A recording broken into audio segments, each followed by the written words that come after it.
નમસ્કાર વિદ્યાર્થીઓ, સ્વાગત છે તમારું આપણા ઓનલાઈન પ્લેટફોર્મ એટલે કે ઓશન કોચિંગ ક્લાસીસની અંદર. ફરી એક વખત વિકાસ અસાઇનમેન્ટ જે આપણે ગઈકાલે સોલ્યુશનની અંદર તમને વિડીયો મૂકેલો હતો, બરોબર. ત્યારે પણ આપણે તમને વાત કરી હતી કે પરીક્ષા લક્ષી આપણું જે છે અસાઇનમેન્ટ વિકાસનું આપણને આપેલું છે, એનું સંપૂર્ણ સોલ્યુશન જે છે આપણી ચેનલ ઉપર આવવાનું છે. ધોરણ 9ના ગણિત, વિજ્ઞાન, અંગ્રેજી અને સમાજ જેવા મુખ્ય વિષયો.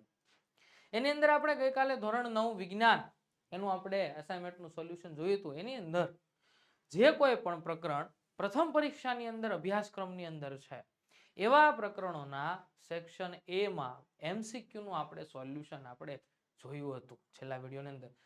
હવે આજે આપણે શું જોવાનું છે તો કે આજે સેક્શન એની અંદર જે એક એક શબ્દની અંદર અથવા તો એક એક વાક્યની અંદર જે નાના નાના પ્રશ્નો પૂછાય છે, ખાસ વિદ્યાર્થીઓને તકલીફ આપતા હોય તો આ પ્રશ્નો જ છે. કારણ કે મોટા થિયોરેટિકલ પ્રશ્નો હોય 2 માર્ક્સના, 3 માર્ક્સના, 4 માર્ક્સના, એ પાકા થઈ જાય છે. પણ આ નાના નાના પ્રશ્નો કઈ લીટીમાંથી ક્યાંથી પૂછી લીધા એમાં વિદ્યાર્થીઓ જે છે ઘણા અટવાઈ જતા હોય છે. તો એના માટે થઈને જે પણ વિકાસ અસાઇનમેન્ટની અંદર જે આપણને પ્રથમ પરીક્ષાના પ્રકરણો આપેલા છે એ પ્રકરણોના એક એક માર્કના પ્રશ્નોનું સોલ્યુશન આપણે તમારી સમક્ષ લઈને આવ્યા છીએ. તો જોઈએ સૌપ્રથમ પ્રકરણ નંબર 1 માંથી કેવા પ્રશ્નો પૂછાય છે.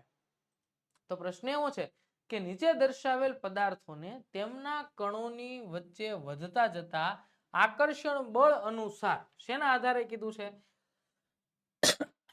એમની વચ્ચે રહેલા કણોની વચ્ચેનું આકર્ષણ બળ અનુસાર યોગ્ય ક્રમમાં ગોઠવો. 3 વસ્તુ આપણને આપી છે. પહેલા પૂછે પાણી, આપણને ખબર છે બેટા પ્રવાહી છે.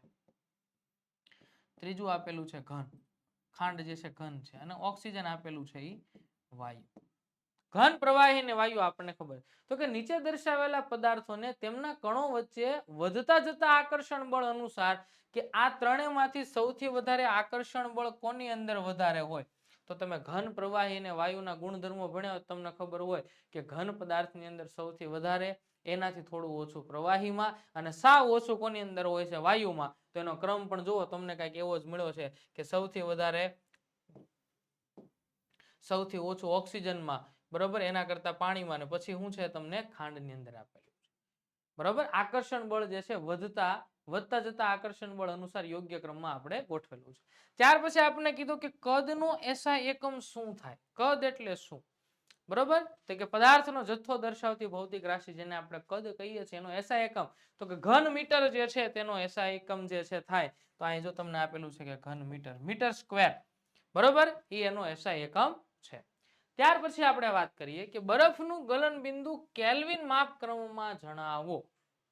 બરફ જે છે એનું ગલન બિંદુ કેલ્વિન માપક્રમની અંદર તમને દર્શાવવાનું કીધું. તો પહેલા તો બરફનું ગલન બિંદુ સેલ્સિયસમાં આપણને ખબર છે 0 ડિગ્રી સેલ્સિયસ છે. કેટલું છે? 0 ડિગ્રી સેલ્સિયસ. તો આપણે આના પહેલાના પીરિયડની અંદર જોયું હતું કે સેલ્સિયસમાંથી કેલ્વિનમાં જવું હોય તો શું કરવું પડે? તો કે જે તમને કિંમત આપી એમાં 273 પ્લસ. સાહેબ અહીંયા તો 0 આપ્યા છે, તો 0 આપ્યા હોય તો શું થાય? તો કે 0 બરાબર 273 કેલ્વિન થાય. તો જો જવાબની અંદર શું આપ્યું? તો કે 273 કેલ્વિન આપેલું છે. ત્યાર પછી એલપીજી નું પૂર્ણ નામ લખો. એલપીજી નું પૂરું નામ થાય લિક્વિફાઈડ પેટ્રોલિયમ ગેસ, બરોબર, લિક્વિફાઈડ પેટ્રોલિયમ ગેસ જે એલપીજી નું પૂરું નામ છે. આવું નવું બીજું પણ તમને નામ પૂછાય છે સીએનજી નું, બરોબર, કોમ્પ્રેસ્ડ નેચરલ ગેસ, બરોબર. બંનેના નામ જે છે સંપૂર્ણ તમને આવડતા હોવા જોઈએ. ત્યાર પછીનો પ્રશ્ન આપ્યો કે ગલન એટલે શું? મેં ગઈકાલે વાત કરી કે આપણે ઘન, પ્રવાહી અને આ વાયુ 3 અવસ્થાઓ થઈ. હવે ઘન પદાર્થને તમે પ્રવાહીમાં લઈ જાઓ તો એને ગલનની ઘટના થઈ કહેવાય. કઈ ઘટના થઈ કહેવાય? અને એના માટે જે તાપમાન જરૂર છે એને ગલન બિંદુ કહેવાય. પ્રવાહીને તમે વાયુમાં લઈ જાઓ એ ઘટનાને ઉત્કલન કહેવાય. અને એના માટે જે તમારે જરૂર છે એને કહેવામાં આવે ઉત્કલન બિંદુ. શું કહેવામાં આવે? ઉત્કલન બિંદુ. તો ગલન એટલે શું? તો કે દ્રવ્યની ઘન અવસ્થામાંથી પ્રવાહી અવસ્થામાં રૂપાંતરણ થવાની ક્રિયાને ગલન કહે છે. મેં શું કીધું? ઘનમાંથી કેમાં જવાનું છે? પ્રવાહીમાં જવાનું છે. એને શું કહેવામાં આવે છે? ગલનની ઘટના કહે છે. ત્યારબાદ દ્રવ્ય શેનું બનેલું છે? Yes, very most IMP question કે દ્રવ્ય શાનું બનેલું છે. ઘણા વિદ્યાર્થીઓ, અને વિદ્યાર્થી શું કરે ખબર? દ્રવ્ય શાનું બનેલું છે પૂછ્યું એટલે અહીંયા લખી નાખે વ્યાખ્યા, બરોબર, કે જે કોઈ પણ દળ ધરાવતું હોય અને જગ્યા રોકતું હોય એને દ્રવ્ય કહેવાય. પણ અહીં દ્રવ્યની વ્યાખ્યા નથી લખવાની, તમને પૂછ્યું છે દ્રવ્ય શાનું બનેલું છે, તો જ્યારે દ્રવ્યનું વિભાજન કરવામાં આવ્યું, બેટા યાદ રાખજો, શું કરવામાં આવ્યું? દ્રવ્યનું વિભાજન. ત્યારે ખબર પડી કે તે અતિ સૂક્ષ્મ કણોનું બનેલું છે. શાનું બનેલું છે? અતિ સૂક્ષ્મ કણો. અને આ અતિ સૂક્ષ્મ કણોનું દ્રવ્ય બનેલું. જો લખેલું છે કે દ્રવ્ય જે છે એ અતિ સૂક્ષ્મ કણોનું બનેલું છે. હવે ખરેખર આ અતિ સૂક્ષ્મ કણો કયા છે તમને ખબર છે? એ અવિભાજ્ય કણો છે. અને આ અતિ સૂક્ષ્મ કણોને જે છે એને આપણે પરમાણવીય કણો તરીકે પણ ઓળખીએ છીએ. શું કહીએ છીએ? પરમાણવીય કણો. અને આ પરમાણવીય કણો કયા છે? તો કે ઇલેક્ટ્રોન છે, પ્રોટોન છે અને ન્યુટ્રોન છે. અતિ સૂક્ષ્મ કણોનું દ્રવ્ય બનેલું છે. વિકાસ પરીક્ષા લક્ષ્ય અસાઇનમેન્ટ પ્રથમ પરીક્ષા ધોરણ 9 ગણિત, વિજ્ઞાન, અંગ્રેજી અને સમાજ આ મુખ્ય વિષયો માટેની હાર્ડ કોપી જો તમારે ઘરે બેઠા મેળવવી હોય તો તમને અહીં આપેલા નંબર 63 54 82 73 83 ઉપર જે છે ફોન કરી અને ઘરે બેઠા તમે આ પરીક્ષા લક્ષ્ય અસાઇનમેન્ટ જે છે એ તમે મેળવી શકો છો. ત્યાર પછી આપણને પ્રકરણ નંબર 2 ના પ્રશ્નો આપ્યા છે. તો પ્રકરણ નંબર 2 માંથી કેવા પ્રશ્ન પૂછાય કે ઓરડાના તાપમાને કેટલા તત્વો વાયુ સ્વરૂપે છે? કેટલા તત્વો વાયુ સ્વરૂપે છે? તો આપણને બધાને પહેલા ખબર હોય છે કે અત્યારે હાલમાં કુલ 118 તત્વો છે. કેટલા તત્વો છે? આ 118 તત્વો જે છે એ ઘન,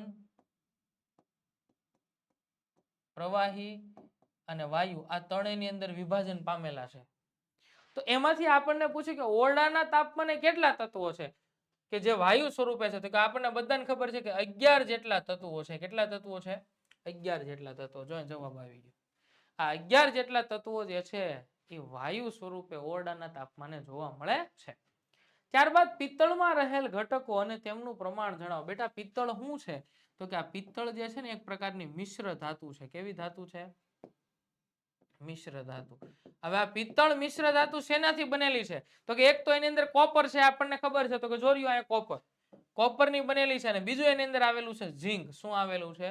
ઝીંક. અને બેયનું પ્રમાણ તમને આપ્યું. કોપરનું પ્રમાણ કેટલું છે? તો કે સૌથી વધારે કોપરનું પ્રમાણ છે 70%. જ્યારે ઝીંકનું પ્રમાણ કેટલું આપેલું છે? તો કે 30% ઝીંક અને 70% કોપર બે ભેગું થઈને જે બને એને કહેવામાં આવે છે પિત્તળ. બરોબર? ત્યાર પછીનો પ્રશ્ન, કયા વાયુની વાસ સડેલા ઈંડા જેવી આવે છે? ખરેખર સડેલા ઈંડા જેવી વાસ વાળો કોઈ વાયુ હોય, તમે કદાચ આગળ 11-12 સાયન્સ રાખશો, 11-12 સાયન્સ કરીને પછી સાયન્સ કોલેજની અંદર તમે જાશો, અત્યારે તમને ખબર ન પડે કે આની સ્મેલ કેવી આવતી હોય, અત્યારે તમારે ખાલી વાંચન પૂરતું આવ્યું હોય. પણ જ્યારે તમે સાયન્સ કોલેજની અંદર જાશો તો ત્યાં તમારે કેટલાય જે છે પ્રયોગો કરવાના આવશે પ્રયોગશાળાની અંદર. અને એ પ્રયોગશાળાની અંદર તમે એક વાયુ લેશો જેનું નામ છે H2S, હાઇડ્રોજન સલ્ફાઇડ. શું નામ છે ભાઈ આનું? Hydrogen sulphide. અને આ હાઇડ્રોજન સલ્ફાઇડ છે ને ભાઈ ખૂબ જ ખરાબ વાસ મારતો વાયુ છે. શું છે જવાબમાં? તો કે જો H2S જ આપેલો છે. ત્યાર પછી સામાન્ય તાપમાને પ્રવાહી ધાતુ કઈ છે? પ્રવાહી છે અને પાછી ધાતુ છે. આપણે ધાતુ ને અધાતુના ગુણધર્મો જોયા હોય તો ખબર હોય કે મોટા ભાગે ધાતુ જે છે એ બધી સખત હોય છે. કેવી હોય છે? સખત. એટલે સખત હોય એટલે એ બીજા શબ્દોમાં કહે તો મોટા ભાગે ઘનમાં આવે. પણ એની અંદર અપવાદ પણ છે. અને અપવાદ છે એ કઈ છે? તો કે એક ધાતુ છે જે પ્રવાહી સ્વરૂપે છે, દેવદાસની પારો. શું એ નામ યાદ રાખવાનું આપણે? દેવદાસની પારો. પારો એટલે ખરેખર મર્ક્યુરી થાય ભાઈ. શું થાય? પારો એટલે શું થાય? મર્ક્યુરી. શું થાય? મર્ક્યુરી. અને મર્ક્યુરીની સંજ્ઞા છે Hg, સ્મોલ hg. બરોબર? આ મર્ક્યુરીની સંજ્ઞા છે. એટલે સામાન્ય તાપમાને પારો જે છે એ પ્રવાહી સ્વરૂપે હોય છે. ચાલો ત્યાર પછી નેક્સ્ટ, માખણ કલીલનો કયો પ્રકાર છે? કલીલનો. બરાબર? તો કે માખણ જે છે કલીલનો કેવો પ્રકાર છે? તો કે માખણ ખરેખર આમ તમે જોવો તો આપણે માથામાં નાખી જેલ જેવું લાગે. કોણું કોણું લાગે કે ન લાગે? તો એ જેલ જેવો પ્રકાર છે. કેવો પ્રકાર છે? જો તમને જવાબમાં આપ્યું છે કે માખણ જે છે એ કલીલનો કેવો પ્રકાર છે? તો કે કલીલનો જેલ જેવો પ્રકાર છે. કેમાંથી બને છે? તો એની અંદર આપણે વિક્ષેપિત માધ્યમ અને વિક્ષેપિત કલા એ બે અલગ અલગ હોય છે. ત્યારબાદ તિજોરીને કાટ લાગવો એ કયા પ્રકારનો ફેરફાર છે? તિજોરી બેટા જે છે એ દાખલા તરીકે સમજો કે લોખંડની બની છે. હવે આ લોખંડ જે છે એ ભેજના સંપર્કમાં આવ્યું, વાતાવરણના ભેજના સંપર્કમાં આવ્યું. એટલે ધીમે ધીમે આની સપાટી ખવાઈ ગઈ એટલે કે આને કાંટ લાગ્યો અને એનો કાંટ લાગ્યો એટલે આનું જે છે રંગમાં પણ પરિવર્તન થયું અને એનું બંધારણ પણ ફર્યું એટલે આ જે છે ને બેટા એક પ્રકારનો રાસાયણિક ફેરફાર કહેવાય. કેવો ફેરફાર કહેવાય? કેવો ફેરફાર કહેવાય? કેમ સાહેબ ખબર પડે રાસાયણિક? કારણ કે આ Fe જે છે એની સંજ્ઞા લોખંડ છે એની સંજ્ઞા Fe છે પણ લોખંડના કાંટનું સૂત્ર શું છે તો કે એનું સૂત્ર છે Fe2O3 XH2O. આ એના કાંટનું સૂત્ર છે. તો એ રાસાયણિક ફેરફાર થાય. જો અહીં તમને જવાબ આપી દીધો. કેવો ફેરફાર છે? રાસાયણિક ફેરફાર. ખ્યાલ આવ્યો? તો આ રીતે જે છે એ તમારે પ્રકરણ નંબર 2 ના પ્રશ્નો આવા ટૂંકા ટૂંકા પૂછાઈ શકે એમ છે. ત્યાર પછી વાત કરીએ પ્રકરણ નંબર 5 સજીવોનો પાયાનો એકમ કોષ. એની અંદરથી કેવા પ્રશ્નો આપણા વિકાસ અસાઇનમેન્ટની અંદર આપ્યા છે જોઈએ કે કઈ અંગિકા વનસ્પતિ કોષમાં કોષોનો 50% અને 90% હિસ્સો આવરી લે છે. વનસ્પતિ કોષની સૌથી મોટી અંગિકા એને કહેવામાં આવે રસધાની. શું કહેવામાં આવે? રસધાની. કે આખા કોષનો ટોટલ 90% જેટલો ભાગ જે છે ને એ રોકીને બેઠી છે. ત્યારબાદ એટીપી નું પૂરું નામ. MCQ વાળા વિડીયોની અંદર પણ આપણે એટીપી શબ્દ આવ્યો હતો ત્યારે પણ મેં તમને કીધું હતું એટીપી નું પૂરું નામ શું થાય તો કે એટીપી નું પૂરું નામ થાય એડિનોસાઇન ડાઈ ફોસ્ફેટ. બરોબર? અને આ જે છે ટ્રાઇફોસ્ફેટ. એટીપી નથી એટીપી છે એટલે ટ્રાઇફોસ્ફેટ. જો એડીપી હોત એડીપી તો ટ્રાય ની જગ્યાએ શું આવી જાત? ડાયફોસ્ફેટ આવી જાત. શું આવી જાય? ડાયફોસ્ફેટ. આપણને બેટા એટીપી પૂછ્યું છે એટલે આનું નામ થાય એડિનોસાઇન ટ્રાઇફોસ્ફેટ. બરોબર? Adenosine triphosphate. કયા વિભાજનમાં સતત 2 વિભાજન સાંકળતા હોવાથી 4 નવા બાળકોષોનું નિર્માણ થાય છે? કોષ વિભાજનની વાત છે. 4 નવા બાળકોષો બને છે. દાખલા તરીકે સમજો કે આ એક કોષ છે. આ કોષનું વિભાજન થયું એટલે આમાંથી નવા 2 બાળકોષ બન્યા. આ 1 અને આ 2. આ બેયનું ફરીવાર વિભાજન થયું એટલે આમાંથી પાછા 2 બન્યા અને આમાંથી પણ પાછા 2 બન્યા. તો આનું સતત વિભાજન થઈને કુલ તમને કેટલા નવા બાળકોષ બન્યા? 4. તો 4 બન્યા એને અર્ધીકરણની ક્રિયા કહેવાય. અડધું થયું કહેવાય. શું થયું કહેવાય? આ જ્યારે અર્ધીકરણની ક્રિયા થઈ ને તે નવા 4 બાળકોષ બને છે. ત્યાર પછી જો કોષને ચોક્કસ દ્રાવણમાં મૂકતા કોષ ફૂલેલા જોવા મળે તો તે દ્રાવણ કેવું હશે? અધોસાંદ્ર દ્રાવણ હશે. જેને આપણે હાઇપોટોનિક દ્રાવણ કહીએ છીએ. અધોસાંદ્ર, અધિસાંદ્ર અને સમસાંદ્ર. આ 3 પ્રકારના દ્રાવણ છે સાંદ્રતાને આધારે. દ્રાવણના 3 પ્રકાર છે સાંદ્રતાને આધારે. શેના આધારે છે? સાંદ્રતાને આધારે 3 પ્રકાર છે.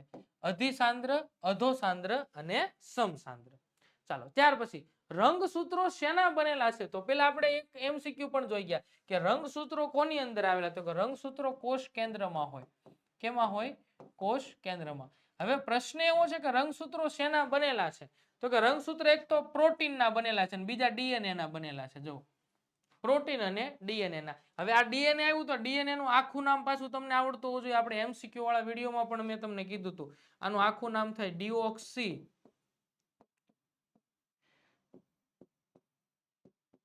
Ribose nucleic acid. આ DNA જે છે એ અને પ્રોટીન બંને ભેગા થઈને રંગસૂત્રો બનાવે છે. ત્યારબાદ કોષની કઈ અંગિકા લાઇસોઝોમની ઉત્પત્તિ માટે જવાબદાર છે? ગોલ્ગી પ્રસાધન. આ ગોલ્ગી પ્રસાધનને કારણે લાઇસોઝોમ જે છે એની ઉત્પત્તિ થાય છે. તો આ હતા તમારે પ્રકરણ નંબર 5 માંથી પૂછાવા લાયક એક માર્ક્સના પ્રશ્નો છે. ત્યાર પછી આપણે વાત કરીએ પ્રકરણ નંબર 7 ગતિ. ગતિમાંથી કેવા એક માર્કના પ્રશ્નો પૂછાણા? એમાં સૌથી પહેલો પ્રશ્ન કે ઝડપ વિરુદ્ધ સમયના આલેખ અને ઝડપ અને સમયના આલેખમાં સમય અક્ષ દ્વારા ઘેરાતા બંધ ગાળાનું ક્ષેત્રફળ દર્શાવતી રાશિને SI એકમ કયો હશે? તો પેલા તો આ જે ખરેખર અહીંયા જે છે વેગ આપેલું છે આપણને વેગ વિરુદ્ધ સમયનો આલેખ હોય. શેનો આલેખ હોય? વેગ વિરુદ્ધ સમય. અને વેગ વિરુદ્ધ સમયના આલેખને સમયને આપણે x અક્ષ ઉપર લખીએ છીએ. કયા અક્ષ ઉપર લખીએ છીએ? x અક્ષ ઉપર. અને વેગ જે છે એને આપણે y અક્ષ ઉપર લખીએ છીએ. તો આ બંનેથી રચાતો એક બંધ ગાળો છે. એ બંધ ગાળો કઈ ભૌતિક રાશિનો છે અને એ ભૌતિક રાશિનો તમારે SI એકમ દર્શાવવાનો છે. તો એ બંધ ગાળો ખરેખર જે છે ને સ્થાનાંતર દર્શાવે છે. શું દર્શાવે છે? સ્થાનાંતર. અને સ્થાનાંતરને તમે મીટરમાં માપો છો. કેમાં માપો છો? મીટરમાં. બરોબર? એનું સૂત્ર પણ છે. વેગ વિરુદ્ધ સમયનો તમે આલેખ દોરશો, બરોબર, એની અંદર તમને આવશે સ્થાનાંતર માપે છે. એની અંદર કપાયેલું કુલ અંતર એટલે કે v બરાબર s2 માઇનસ s1 ના છેદમાં t2 માઇનસ t1. આવું કંઈક તમને v બરાબર સૂત્ર પણ મળે છે.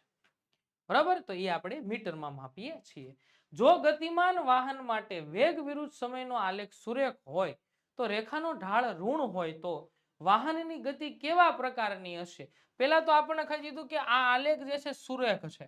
અને સુરેખ આલેખની અંદર ઢાળનું મૂલ્ય તમને ઋણ મળતું હોય તો કેવા પ્રકારની ગતિ હોય? તો કે નિયમિત પ્રતિપ્રવેગી ગતિ હોય.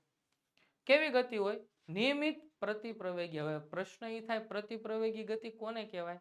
તો કે જે દિશામાં પ્રવેગ લાગતો હોય એનાથી વિરુદ્ધ દિશામાં ગતિ થતી હોય એને પ્રતિપ્રવેગી ગતિ કહેવાય. પ્રવેગના સૂત્રની તારવણી પછી આ પ્રવેગી ગતિ અને પ્રતિપ્રવેગી બંને ગતિ વિશે તમને માહિતી આપેલી છે. ત્યાર પછી કે ગતિ કરતા પદાર્થની સરેરાશ ઝડપ શૂન્ય હોઈ શકે? હા કે ના?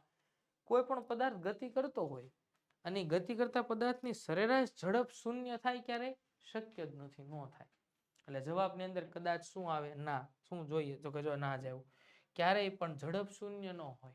બરાબર? અને એ પાછી સરેરાશ ઝડપ તમને કીધી છે. ત્યાર પછી 314 મીટર પરિઘવાળા વર્તુળાકાર પથ પર હાર્વિન એક ચક્ર પૂરું કરે છે તો હાર્વિને કરેલું સ્થાનાંતર કેટલું હશે? એક વર્તુળ છે, દાખલા તરીકે સમજો કે આવું એક આખું વર્તુળ છે કે જે 314 મીટરનો પરિઘ ધરાવે છે. હવે એ હાર્વિને જે છે આ બિંદુ મેં દોર્યું ને અહીંથી ગતિ કરવાની શરૂ કરી અને એક ચક્ર પૂરું કરીને અહીંયા આવ્યો. તો અહીંયા હતો ન્યા જ રહ્યો. એને તમને પૂછ્યું છે સ્થાનાંતર, તો બેટા સ્થાનાંતર આનું શૂન્ય શું કહેવાય? કારણ કે હતો ન્યા છે. શું છે જવાબમાં? તો કે જો શૂન્ય છે. હા, અંતર કેટલું કાપ્યું પૂછવું હોત તો ખબર પડે. 314 મીટર અંતર કાપ્યું. પણ સ્થાનાંતર પૂછવું છે. વાહનનું ઓડોમીટર કઈ ભૌતિક રાશિનું માપન કરે છે? વાહનની અંદર આવતું ઓડોમીટર કઈ ભૌતિક રાશિનું માપન કરે છે? તો કે કાપેલું અંતર દર્શાવે છે. કેટલા કિલોમીટર તમારી ગાડી ચાલી છે? કાપેલું અંતર દર્શાવે છે. શું દર્શાવે છે? અંતર દર્શાવે છે. ત્યાર પછી એક ડ્રાઈવર કારની ઝડપ 5 સેકન્ડમાં 25 મીટર પ્રતિ સેકન્ડ થી ઘટીને 10 મીટર પ્રતિ સેકન્ડ થાય છે તો કારનો પ્રવેગ શોધો. જો આ તમને 5 સેકન્ડ એટલે ટી બરાબર તમને શું આપી દીધું? સમય આપી દીધો. 1 મિનિટ હો. ચાલો નાનો એવો દાખલો છે, આપણે જરાક જોઈ લઈએ. ટી બરાબર તમને શું આપી દીધું? 5 સેકન્ડ. હવે શરૂઆતનો એનો પ્રારંભિક વેગ u બરાબર કેટલો છે? તો કે 25 મીટર પ્રતિ સેકન્ડ. અંતિમ વેગ v બરાબર કેટલું છે? તો કે 10 મીટર પ્રતિ સેકન્ડ. તમને એનો પ્રવેગ a બરાબર કેટલું શોધવાનું કીધું. તો સૂત્ર હું તમારી પાસે? તો કે a બરાબર v માઇનસ u એના છેદમાં t. હાલો, અંતિમ વેગ કેટલો છે? 10. 10 માઇનસ 25 ભાગ્યા 5. 10 માંથી 25 જાય તો કેટલા વધશે? -15 ભાગ્યા 5. 5 એકા 5, 5 તેરી 15. જવાબ જે છે -3 મીટર પ્રતિ સેકન્ડ સ્ક્વેર મળે છે. સાહેબ પ્રવેગ માઇનસ હોઈ શકે પણ આ માઇનસ બેટા જે છે ને એ દિશા દર્શાવે છે. શું દર્શાવે છે? દિશા. જવાબમાં શું આવે છે? યસ, જો જવાબમાં એ જાય -3 મીટર પ્રતિ સેકન્ડ સ્ક્વેર. આ માઇનસ કોઈ મૂલ્ય દર્શાવતું નથી, દિશા દર્શાવે છે. શું દર્શાવે છે? દિશા. ચાલો ખ્યાલ આવી ગયો. ત્યાર પછી આપણે જોઈએ પ્રકરણ નંબર 8 બળ અને ગતિના નિયમો. આ બળ અને ગતિના નિયમોની અંદરથી કેવા પ્રશ્નો પૂછાય છે કે જો બાહ્ય અસર વડે પદાર્થની સ્થિર કે ગતિમાન અવસ્થામાં ફેરફાર થાય તો તે અસરને શું કહે છે? એને બળ કહે છે. બાહ્ય અસરને કારણે, દાખલા તરીકે આ પેન મારા હાથમાં પડી છે, અત્યારે સ્થિર પડી છે. મેં આને આમ ધક્કો માર્યો તો બાહ્ય અસરથી એના સ્થાનમાં ફેરફાર થયો, તો એ અસરને શું કહેવાય? બળ કહેવાય. સ્થિર હોય તો ગતિમાં આવી જાય, ગતિમાં હોય તો સ્થિર આવી જાય. બાહ્ય અસરની આવી બાહ્ય બળની આવી અસર થાય. બરોબર? બાહ્ય બળની અસર વડે. ન્યૂટન ગતિનો કયો નિયમ બળની વ્યાખ્યા આપે છે? બળની વ્યાખ્યા કયો નિયમ આપે છે? તો કે ન્યૂટન ગતિનો પહેલો નિયમ જ બળની વ્યાખ્યા આપે છે. અને એના આધારે તમે આપણે બળના સૂત્રની તારવણી પણ કરીએ છીએ કે F બરાબર ma. બરાબર? ન્યૂટન ગતિનો પહેલો નિયમ બળની વ્યાખ્યા આપે છે. ત્યારબાદ સંતોલિત બળોનું પરિણામી બળ કેવું હોય? હંમેશા શૂન્ય જ હોય. સંતોલિત બળોનું પરિણામી બળ કેવું હોય? શૂન્ય. દાખલા તરીકે આ એક વસ્તુ છે, આ વસ્તુને આ બાજુથી પણ ખેંચે છે અને આ બાજુથી પણ ખેંચે છે. આ બાજુથી ખેંચવા વાળા વ્યક્તિ 2 છે અને આ બાજુથી પણ ખેંચવા વાળા વ્યક્તિ 2 છે. આ બંને વ્યક્તિઓ દ્વારા એક સમાન બળ આની ઉપર લાગે છે. તો આ વસ્તુ આ બાજુ આવશે કે આ બાજુ આવશે? સાહેબ ક્યાંય ન જાય, હોય નાન્યા જ રહે. શું કામ? બંને બાજુથી સમાન બળ લાગે છે. એટલે એનું પરિણામી બળ કેવું મળે? શૂન્ય. હા, અસંતુલિત બળ લાગતું હોત તો જે બાજુ વધારે બળ હોત એ બાજુ પદાર્થ વયો જાય. પણ અહીંયા સમતોલિત બળ લાગે છે. ત્યાર પછી ન્યૂટન ગતિનો કયો નિયમ સૂચવે છે કે કુદરતમાં એકલા અતુલા બળનું અસ્તિત્વ નથી? વાત એકદમ સાચી છે. કુદરતની અંદર એકલા અતુલા બળનું કોઈ અસ્તિત્વ નથી. ત્રીજો નિયમ સૂચવે છે. ન્યૂટનનો ત્રીજો નિયમ કે જેટલું તમે બળ લગાડો છો એટલી જ કોઈ વસ્તુ તમારી સામે બળ લગાડે છે. કદાચ ત્રીજો નિયમ તમને ખ્યાલ હોય તો કે આઘાત અને પ્રત્યાઘાત હંમેશા પરસ્પર સમાન મૂલ્યના અને વિરુદ્ધ દિશાના હોય છે. આઘાત પણ બળ છે, સામે લાગતો પ્રત્યાઘાત પણ બળ છે. તમારા હાથમાં કોઈ દડો છે, આ દડાની ઉપર તમે બળ લગાડીને તમે દડાને જોરથી દિવાલ સાથે અથડાવો છો, તો તમે જેટલું બળ દડા ઉપર લગાડ્યું એટલું જ બળ દડો તમારી ઉપર લગાડીને પાછો આવે છે. તો એ આ ન્યૂટન ગતિનો ત્રીજો નિયમ છે ને, એ વસ્તુ સાબિત કરે છે કે બળ ક્યારેય એકલું ન હોય, બળ હંમેશા જોડીમાં હોય. લાગતું બળ હંમેશા જોડીમાં હોય અને એ જ લાગતું બળ જેટલું તમે બીજા ઉપર લગાડો છો ને એ જ પદાર્થ એટલું બળ તમારી ઉપર લગાડે. હોડીની અંદરથી આપણે ઉતરતા હોઈએ, યાદ કરો, હોડીની અંદરથી તમે ઉતરો છો, તમારો પહેલો પગ તમે સ્ટેન્ડ ઉપર મૂકીને પછી તમે આમ આવો છો, તો તમારા પાછલા પગ વડે હોડી ઉપર જે બળ લાગે છે એટલું જ હોડી બળ તમારા પગ ઉપર લગાડીને તમારાથી દૂર જાય છે ને તમે આગળ આવો છો. તો ન્યૂટન ગતિનો આ ત્રીજો નિયમ છે ને એ સૂચવે છે કે કુદરતમાં એકલા અતુલા બળનું અસ્તિત્વ નથી. ત્યાર પછી કાગળ પર પેન દ્વારા લખી શકાય છે, આ બાબત કયા બળને આભારી છે? ઘર્ષણ બળને આભારી છે. આ બોર્ડ ઉપર હું અત્યારે લખી શકું છું, તેનું કારણ શું છે? તો કે અહીંયા ઘર્ષણ બળ રહેલું છે ને એટલા માટે. જવાબની અંદર શું છે? તો કે ઘર્ષણ બળ જ આવે. આ બોર્ડની ઉપર હું લખી શકું છું, એની પાછળનું કારણ છે તો કે ઘર્ષણ બળ લાગે છે આ પેનના પોઈન્ટ અને આ બોર્ડની વચ્ચે. એમ કાગળ અને પેનની વચ્ચે પણ ઘર્ષણ બળ લાગે છે, જેના કારણે આપણે એની અંદર લખી શકીએ છીએ. ત્યાર પછીનો છઠ્ઠો પ્રશ્ન એવો છે કે 1 મીટર પ્રતિ સેકન્ડના અચળ વેગથી ગતિ કરતા સાયકલ પર લાગતું પરિણામી બળ કેટલું હશે? પરિણામી બળ તમને શોધવાનું કીધું છે. 1 મીટર પ્રતિ સેકન્ડના અચળ વેગથી ગતિ કરે છે, v તમને મૂલ્ય આપેલું છે.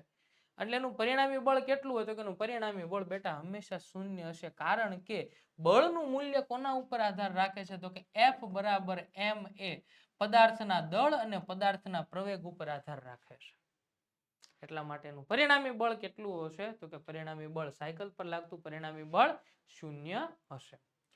ત્યાર પછી પ્રકરણ નંબર 12, આપણું પર્યાવરણ. બરોબર, પર્યાવરણના પ્રશ્નો છે કે ગાજરવાસ જે છે શાનું ઉદાહરણ છે? બરોબર, ગાજરવાસ જે છે શાનું ઉદાહરણ છે? તો કે ગાજરવાસ જે છે એક પ્રકારનું નીંદણ છે, અને આ નીંદણના ઇંગ્લિશ નામ પણ છે. બરોબર, આપણે MCQ વાળા વિડીયોની અંદર જોજો, ઝેન્થોનિયમ ને આ બધા જે છે નીંદણના વૈજ્ઞાનિક નામો પણ આપેલા છે. ત્યાર પછી શેના માટે ઓયસ્ટર મરઘીનું સંવર્ધન? આ ઓયસ્ટર એક પ્રકારની મરઘી છે. બરોબર, કે શેના માટે ઓયસ્ટરનું સંવર્ધન એટલે કે ઓયસ્ટર મરઘીનું સંવર્ધન એટલે કે એનું પાલન પોષણ કરવામાં આવે છે? તો કે માછલી છે. ઓયસ્ટર જે છે એક પ્રકારની માછલી છે. ઈ માછલી જે છે જેને આપણે સીપ કહીએ છીએ. શું કહીએ છીએ? સીપ. આ સીપ જે છે એની અંદરથી આપણને મોતી મળે છે. શું મળે છે? મોતી. ઓયસ્ટર જે છે એ આપણને મોતી આપે છે, મોતી માટે એનું સંવર્ધન થાય. આ શીપ છે ને ભાઈ, આ શીપના પણ ઘણા બધા પ્રકારો છે. એની અંદરથી એક શીપ છે જેને જાજરમાન નામની શીપ કહેવાય. કઈ શીપ કહેવામાં આવે? અને આ જાજરમાન નામની શીપ જે છે ને એ સ્વાતિ નક્ષત્રની અંદર, કયા નક્ષત્રની અંદર ખાસ યાદ રાખજો, સ્વાતિ નક્ષત્રની અંદર જ્યારે વરસાદી આવે અને એ વરસાદી પાણી આ જાજરમાન નામની શીપ જે છે એ પોતાની અંદર લે, એને ઓયસ્ટર કહેવાય છે. એની અંદરથી આપણને સાચા મોતી મળે છે. શું મળે છે? મોતી મળે છે. માછલીની એક જાતિ છે ઓયસ્ટર. બરોબર. ત્યાર પછી સમુદ્રી ઝીંગાનું વૈજ્ઞાનિક નામ શું છે? ઝીંગા. બરોબર. કવચવાળી માછલી છે. કેવી માછલી છે? કવચવાળી. બે પ્રકારની માછલી આવે છે. એક જે છે કવચવાળી માછલી અને એક જે છે મીન પક્ષોવાળી માછલી. તો એમાંથી ઝીંગો જે છે એનું વૈજ્ઞાનિક નામ, તો કે એનું વૈજ્ઞાનિક નામ છે પિનસ મોનાડોન. બરોબર. આ એનું વૈજ્ઞાનિક નામ છે, યાદ રાખજો, પિનસ મોનાડોન. ચાલો ત્યાર પછીના પ્રશ્નમાં જઈએ કે બોઇલર. જો અહીંયા આવ્યું. હા, આ બોઇલર જે છે ને આ મરઘીની વાત થાય છે. ઓયસ્ટર મને સારું મગજમાં રહી ગયું, મરઘી પણ ખરેખર માછલી છે. બોઇલરના આહારમાં કયા વિટામિનની માત્રા વધારે જોવા મળે છે? બોઇલર મરઘી, બરોબર, એના આહારમાં કયા વિટામિન? તો કે બોઇલર મરઘી છે ને એની અંદર ખાસ કરીને એક તો વિટામિન એ અને વિટામિન કે, આ બે જ આવે. શું છે જવાબમાં? તો કે યસ, વિટામિન એ અને વિટામિન કે. આ બંનેની માત્રા ખૂબ વધારે હોય છે. એને જે ખોરાક આપવામાં આવે ને એ ખોરાકની અંદર વિટામિન એ અને વિટામિન કે ની માત્રા ખૂબ વધારે હોય છે. ત્યાર પછી જૈવ કીટનાશકના સ્વરૂપમાં ખાદ્ય સંગ્રહમાં કોનો ઉપયોગ થાય છે? ખાદ્ય સંગ્રહ એટલે કે ખોરાક જે છે એનો સંગ્રહ કરવા માટે કીટકો એની અંદર ન આવે એના માટે કયા રસાયણનો ઉપયોગ થાય છે? તો રસાયણ તો છે જ, પણ સાથે સાથે આપણા દેશી ઉપચાર છે કે કયા છે? તો કે લીમડાના પર્ણો અને હળદર. આપણે ઘણીવાર જે છે ને એ અનાજના સંગ્રહ કરવાનો હોય તેની અંદર આપણે લીમડાના પાંદડાઓ નાખી દઈએ છીએ. શું કામ? તો કે એ જે છે આ લીમડાના પર્ણો અથવા તો હળદરને કારણે ખોરાકની અંદર કીટકો નહીં આવે, અને કીટકો ન આવે એટલે આપણો ખોરાક જે છે લાંબા સમય સુધી, જે અનાજ આપણે સંગ્રહીએ છીએ એની વાત કરું છું, લાંબા સમય સુધી આપણે એનો સંગ્રહ કરી શકીએ છીએ. ત્યાર પછી ભૂમિમાંથી પ્રાપ્ત પોષક તત્વો કેટલા છે? પોષક તત્વો મુખ્ય 3 જગ્યાએથી મળે છે. એક જે છે વનસ્પતિને હવામાંથી મળે છે, બીજું વનસ્પતિને પાણીમાંથી મળે છે, અને ત્રીજું જે છે એ ભૂમિ એટલે કે જમીનમાંથી મળે છે. તો ભૂમિમાંથી મળતા પોષક તત્વો કેટલા છે? ટોટલ 13 તત્વો છે. અને આ ભૂમિમાંથી મળતા 13 તત્વો કયા છે ખબર છે? એને કહેવામાં આવે લઘુ પોષક તત્વો. લઘુ પોષક તત્વો કે જેની સંખ્યા 7 છે, જેની સંખ્યા 7 છે. અને ત્યારબાદ બીજું જે છે એને કહેવામાં આવે ગુરુ પોષક તત્વો. આ ગુરુ પોષક તત્વોની સંખ્યા જે છે એ 6 છે. ટોટલ 7 અને 6 13 થયા. ત્યારબાદ આની અંદરથી મળે છે, હવા અંદરથી મળે છે, અને ત્યારબાદ આની અંદરથી પણ મળે છે. કુલ જે છે 17 જેટલા તત્વોની આવશ્યકતા હોય છે. કેટલા? 17 જેટલા હોય છે. પણ એમાંથી આપણે તો ભૂમિની વાત કરીએ છીએ તો કે ભૂમિની અંદરથી આપણને 13 જેટલા તત્વો જે છે એ મળે છે. તો આ જે છે એ તમારે વિભાગ એની અંદર એક માર્ક્સના પૂછાતા પ્રશ્નો હતા જેની આજે આપણે વાત કરી. હવે નેક્સ્ટ વિડીયોની અંદર ફરી વખત આ સેક્શન એની અંદર જ ખાલી જગ્યા અને ખરા ખોટાની અંદર આ પ્રકરણોમાંથી શું પૂછાઈ શકે એવું છે એની આપણે વાત કરશું. ત્યાં સુધી બધાને જય હિન્દ, જય ભારત.